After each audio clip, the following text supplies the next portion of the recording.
Siapa sangka, gadis desa dari Jember yang diculik untuk dijual ke luar negeri, justru tumbuh besar menjadi anggota kerajaan Arab dan pulang ke Indonesia bukan sebagai korban, tapi sebagai pahlawan. Hidup Maya berubah hanya dalam hitungan detik, dari pematang sawah ke lorong penyelundupan manusia. Tapi itu bukan akhir. Itu awal dari takdir besar. Dijual ke negeri orang, jadi pembantu, lalu diasuh keluarga bangsawan. Maya tak menyangka darah kerajaannya akhirnya terbukti. Tak ada yang curiga bahwa pagi yang tenang itu akan merenggut seorang gadis dari desanya selamanya. Di desa kecil bernama Sukomakmur, Jember, hiduplah seorang gadis bernama Maya. Usianya baru menginjak 14 tahun, tapi semangat hidupnya melebihi anak-anak seusianya. Maya dikenal sebagai gadis periang yang selalu membantu ibunya di rumah dan suka bernyanyi saat mencuci pakaian di sungai. Setiap pagi, ia menyapa ayam peliharaan, menyapu halaman, dan membawakan sarapan untuk ibunya. Tapi tak ada yang tahu, pagi itu adalah pagi terakhir Maya hidup dalam dunia yang dikenalnya. Kadang, hidup berubah hanya dalam hitungan detik, dan semua yang kau cintai menghilang tanpa peringatan. Pagi itu, ibunya menyuruh Maya mengantar daun singkong ke rumah Bu Marni. Jalannya hanya melewati pematang sawah, tapi di ujung jalan kecil itulah bencana mengintai. Sebuah mobil hitam terparkir diam di bawah pohon, seolah sedang menunggu sesuatu. Ketika Maya melewati mobil itu, dua pria turun dengan cepat. Salah satunya pura-pura bertanya arah, yang satunya lagi langsung membekap Maya dan menyeretnya masuk ke dalam mobil. Maya berteriak, tetapi hanya pohon-pohon yang mendengarnya. Di saat kita merasa paling aman, justru bahaya mengintai dari arah yang tak terduga. Mobil itu melaju kencang ke arah kota. Maya dipukul dan diikat. Ia berusaha memberontak, tapi kekuatannya kalah jauh. Air matanya bercucuran. Pikirannya hanya pada ibunya yang pasti menunggu di rumah. Setelah semalam disekap di rumah kosong, ia dibawa menggunakan truk tertutup ke pelabuhan. Dari sana, ia dipindahkan ke kapal kargo bersama beberapa anak perempuan lain yang juga tampak ketakutan. Terkadang yang bisa menyelamatkan kita dari kegelapan hanyalah kenangan yang tak pernah mati. Selama perjalanan laut yang panjang, Maya hanya bisa menangis dan berdoa. Ia tak tahu negara mana yang akan jadi tempatnya mendarat, tapi yang ia tahu, ia telah dijual. Ia menggenggam kalung tua pemberian almarhum neneknya, berharap itu bisa menjadi pelindungnya. Kalung itu satu-satunya yang masih mengingatkannya akan rumah, akan ibunya, dan akan dirinya sendiri. Di tengah ketakutan itu, Maya bersumpah dalam hati, jika suatu hari ia bisa kembali, ia akan peluk ibunya lebih erat dari sebelumnya. Dari lorong sempit menuju istana megah, perjalanan Maya bukan dongeng, tapi nyata. Setelah perjalanan laut yang menyesakan selama 2 minggu, Maya dan beberapa gadis lain tiba di pelabuhan kecil di Timur Tengah. Mereka dipisahkan dan dijemput oleh orang yang berbeda-beda. Maya dibawa oleh seorang wanita berpenampilan galak ke sebuah rumah besar dengan gerbang besi tinggi. Rumah itu milik keluarga bangsawan Arab yang kaya raya. Maya tak mengerti sepatah kata pun dari bahasa mereka, hanya mengandalkan isyarat dan ekspresi wajah. Di tempat orang lain meremehkanmu, Tuhan bisa menempatkan seseorang yang melihat nilaimu. Di rumah besar itu, Maya diperlakukan seperti budak. Ia disuruh membersihkan lantai, mencuci pakaian, bahkan mengurus hewan peliharaan majikan. Setiap kali ia melakukan kesalahan, hukuman keras menantinya. Namun, Maya tetap bekerja dengan penuh kesabaran. Keuletannya menarik perhatian seorang wanita tua yang tinggal di rumah tersebut, Bibi Fatimah, saudara dari nyonya rumah.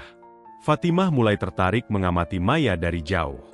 Satu keputusan baik bisa mengubah arah hidup, meski kau tak tahu hasil akhirnya. Suatu hari, Bibi Fatimah jatuh di taman dan Mayalah yang pertama datang menolong. Bukannya panik, Maya mengangkat Fatimah dengan hati-hati dan membawanya masuk. Sejak hari itu, Fatimah meminta agar Maya menjadi pembantunya pribadi. Ia mulai mengajari Maya bahasa Arab dasar, bagaimana berperilaku di rumah bangsawan, dan memperkenalkannya dengan buku-buku. Maya, yang sejak kecil haus ilmu, menyerap semua itu seperti spons.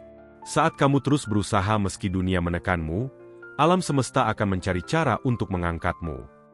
Tak lama, Maya mulai menunjukkan bakat luar biasa.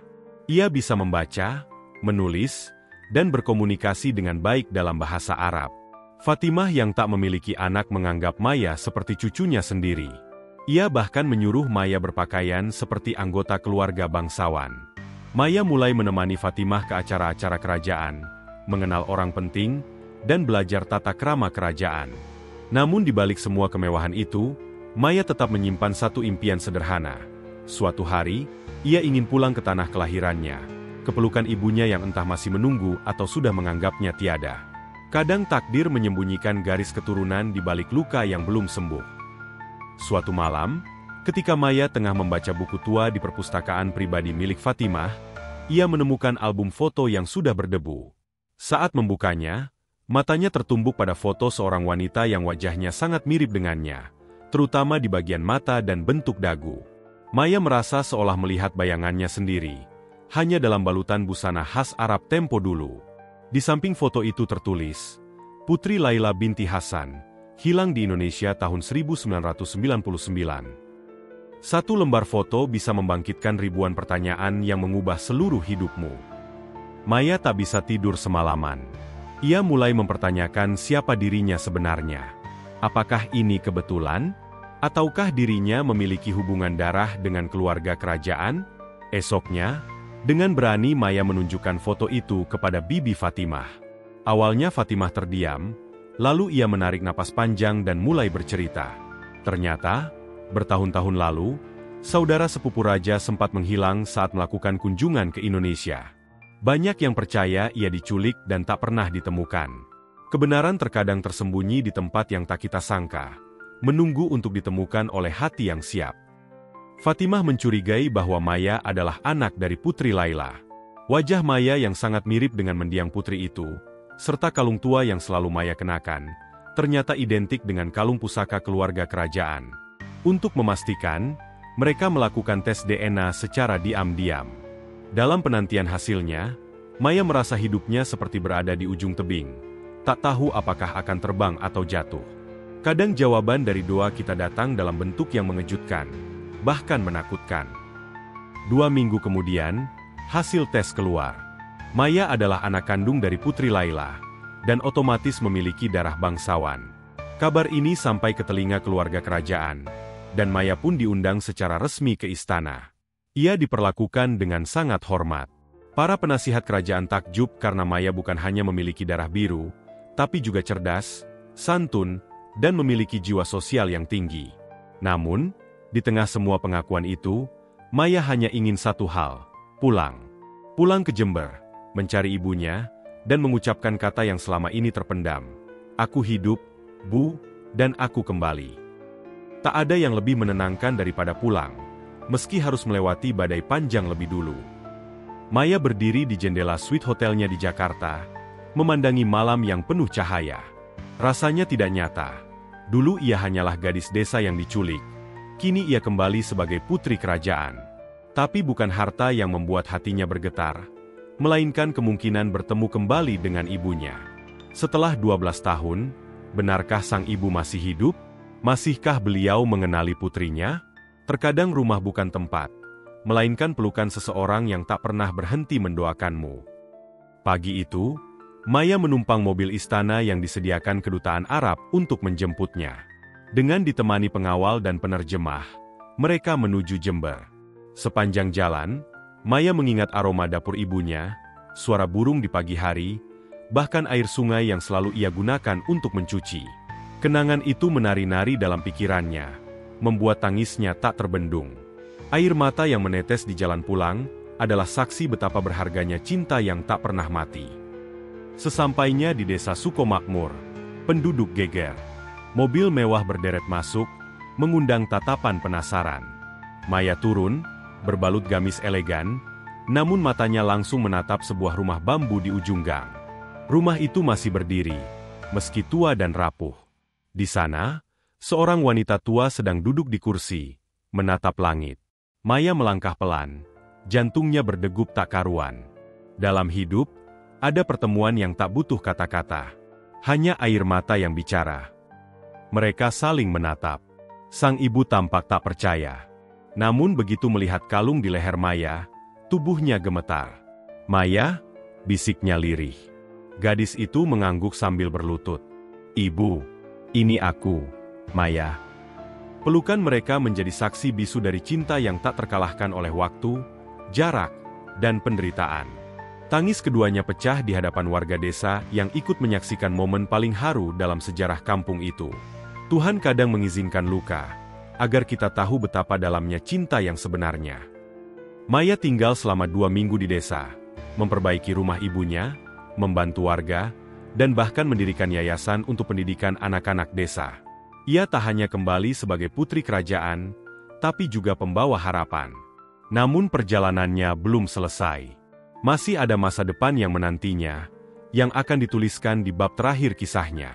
Kadang, orang yang paling terluka justru ditakdirkan menjadi penyembuh bagi banyak jiwa.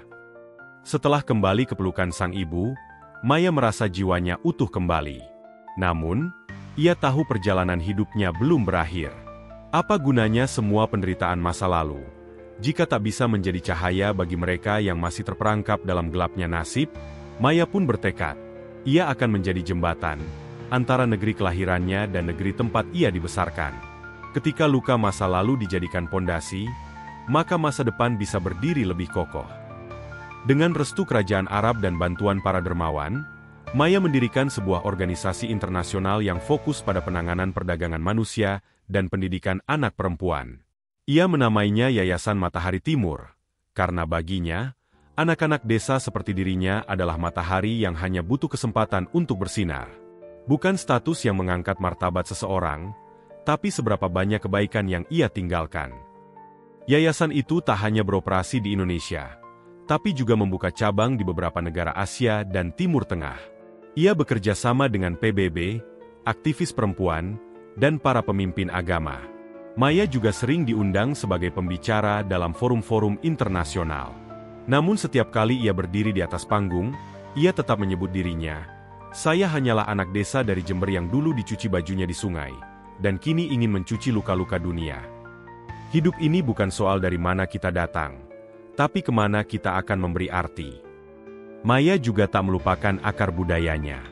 Ia membangun sekolah alam di Jember, tempat anak-anak desa belajar tidak hanya akademik, tapi juga nilai moral, keberanian, dan empati. Sekolah itu ia beri nama, Rumah Pelukan Ibu, sebagai simbol dari tempat paling aman di dunia. Di sana, Maya kadang mengajar sendiri. Anak-anak mencintainya bukan karena ia keturunan raja, tapi karena ia mendengarkan dan memeluk mereka seperti seorang kakak. Kadang, satu pelukan yang tulus bisa menyelamatkan seseorang lebih dari 1000 kata. Kini, Maya bukan sekadar kisah tragis yang berakhir bahagia. Ia adalah simbol harapan. Ia bukan korban yang dikasihani, tapi pahlawan yang bangkit dari reruntuhan masa lalu. Dunia menyebutnya putri yang kembali dari kegelapan. Tapi bagi sang ibu, ia tetap Maya kecil yang dulu suka menyanyi sambil mencuci baju di sungai.